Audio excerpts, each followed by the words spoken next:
And Slay here is asking, my main question would be what has he, or what he transitioned to West Africa, or what your transition to West Africa has been like, and how did you establish yourself there? Well, I was absolutely lucky because I had a mentor and current partner named Freddie Cole, who took me through the process. Because one of the things I understood very well was I understood the benefits. I saw the quality of the houses, but I wouldn't have known the ins and outs because every country is going to have different real estate. So he really kind of helped me see how the process was and why the properties he was planning to build, which he has built now, would be so much better. And that really helped the transition process. What has been beneficial is having a real estate company for 15 years prior to being involved with West African properties gave us the framework for how we should run things, and it allowed us to assist people from the diaspora because they had certain expectations for how a real estate process should be, and they expected it to be as close to what they had in America as possible, and that wasn't always the case. But we've kind of transitioned our processes to kind of match the needs of the diaspora who want to get that second home, retirement home, or just want to invest in West Africa. And of all places in the world, because of course you had a real estate company here in the US, and of all places in the world, why did you pick West Africa? Did you just drop, like a pen on a map and it dropped on West Africa? Or what was the reason? For Jamaica. People are going to Dubai, people are going to, like other Asian countries, and people are going to Europe. What was it that attracted you particularly about West Africa? Well, we have a very diverse population here in Washington, D.C., and you end up making friends with everybody. And one of my best friends in the entire world was from Côte d'Ivoire. He brought me initially to Africa. He made a lot of the initial business introductions because originally I was not in West Africa as a developer. I was there as an analyst. I was there running numbers, basically just helping people with their business, getting everything ready so that they could get financing, they could sell their company, things of that nature, analyst work.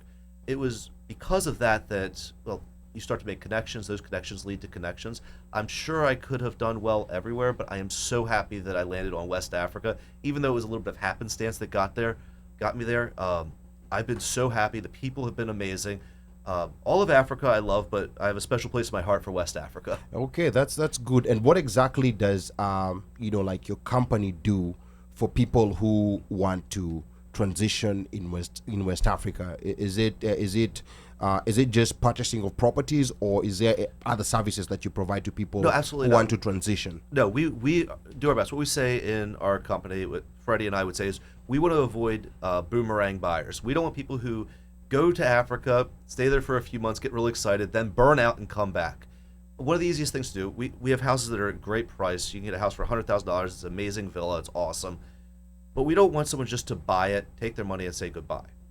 We have a whole concierge team that's included with anyone who purchases in our community that makes sure that they are set up with healthcare. They're set up, if they have kids, we set them up with the best private schools, best academies. We make sure that they understand all the logistics, and they really can enjoy the benefits of being in West Africa.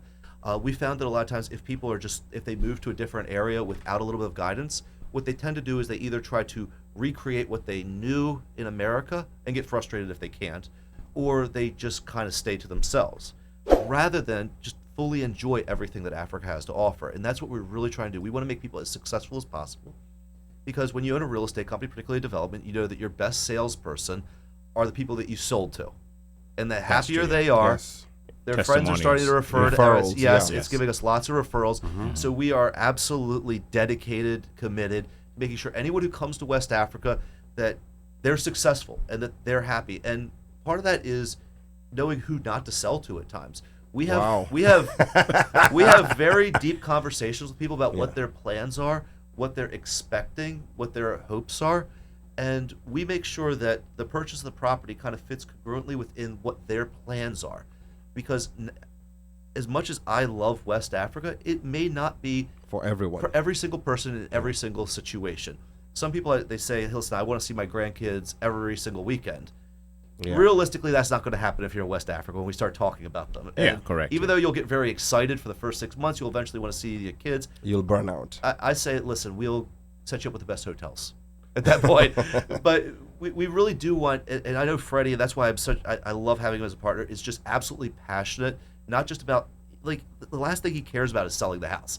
His big passion, what he's always talking about at our meetings, is what can we do to make the people who are buying here successful, happy? How do we make? He always says, how do we make them our sales force? So. Wow. Okay, that's interesting, and I want to get in Mika and Mike onto the conversation. But before I do that, I have a quick comment here I'm reading, and I also want to welcome people on YouTube. I don't know whether there's any comments that have come in on YouTube so far. No, we just have our listeners, Afro-Jamaicans in there. Annette, what's up? Mariam Shaka, Karibu. And that's it. They're listening intently. I'm sure the questions are going to come across hard and fast. So YouTube people, talk to us. Now, Sambaza Podcast here says, title deeds and leases are some of the issues that affect builders and realtors. In Kenya, currently we are seeing cases of homeowners losing their homes via dubious means. How did you mitigate yourself from issues like leases and deeds or ownership of land and property? All right, so that's actually, it's a really excellent question. I don't think it's as big of a problem in our area as it may be in other areas. And it's hard for me to comment outside of a country or even a region that I haven't currently done properties in. Okay. However, what we have done is we've made sure that with every tract of land that we've purchased, we've done full title work on the immediate area, the area around that. We've done due diligence. And Freddie, for our current property, actually did the title work 2 times with 2 different companies, just to make sure everything was legit. We make sure that all the records are filed appropriately with the government, but we also have the records ourselves. So there's absolutely no question of ownership if you're buying our properties. That we use a combination of satellite imagery and traditional, traditional surveying, just to make sure that all the lines are completely perfect. No one's with the beacons and all of that. No one's going to argue over 1 inch. Now, what we found that a lot of people are doing, what they've said is that they wanted to buy one of our properties and then they want to eventually build a larger estate than what we could accommodate, because some of these people want 40 acres. They want the big kind of compound. So a lot of people are buying our properties, using that as their starting base, and then figuring out and doing the research themselves. We've considered offering our services, like some of our title services, to those types of buyers. We haven't rolled that out just yet, but yeah, if you're doing your due diligence, you gotta remember that Ghana has great land records, and particularly with new construction, you're very much safe. Okay, and another interesting question that I'm seeing here is Slay is asking, would you consider getting into the Kenyan market? Absolutely. Down the line, you don't ever want to spread yourself too thin. Kenya is a country that I think is very much on the rise. I think it really does rival, if not exceed, West Africa in terms of the potential in the short, mid, and long term.